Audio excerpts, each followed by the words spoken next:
আমার ডাক দিয়া কয়, আজকে আমি বৃদ্ধার পেটে কতদিন যাবত ক্ষুধা নয়, আমি মা একটু কষ্ট করিয়া থাকতে পারি, কিন্তু আমার সন্তানদেরকে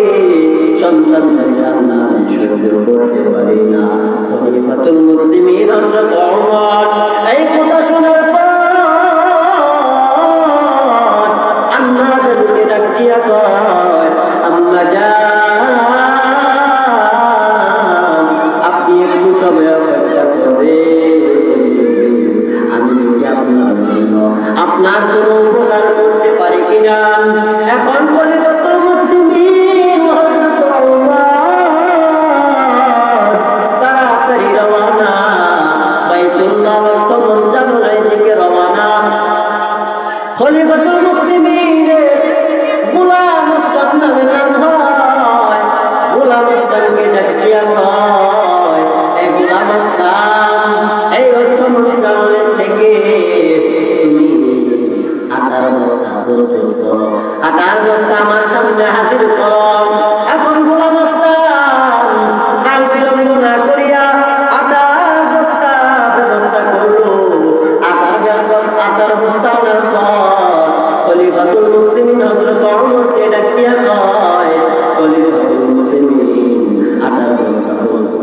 এখন খলিফাতুল মুসলিমিন ডাক দিয়া কয়, এ গোলাম আস্তাদ, দেরি করিও না, কাল বিলম্ব করিও না, আমি ওমরের কথার উপরে আটার বস্তা ভাঙিয়া। এখন গোলাম আস্তাদ ডাক দিয়া কয়, খলিফাতুল মুসলিমিন, আপনি এত বড় সম্মানী দামি মানুষ, আপনার সাথে আমি এত বড় বেয়াদবি করতে পারবো না, আপনার মাথা আমি তুলে দিতে পারবো না, দেন আমি লইয়া যাই কোথায় শেষে। এখন খলিফাতুল মুসলিমিন ডাক দিয়া কয়, বৃদ্ধা মা, কিন্তু বৃদ্ধা মা বলেছিল, আমি ওমরের নামে দুনিয়ার কোন বিচার আদালত হোক, আর না হয় আল্লাহর দরবারে হোক, আল্লাহর বিচার আদালতে হোক, আমি সরাসরি ওমরের নামে মামলা দায়ের করব।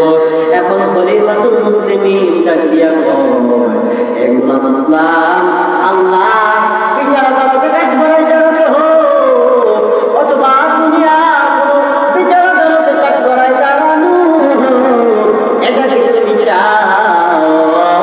গোলাম আসলাম ডাক দিয়া কয়, না, আমি এইটা চাই না।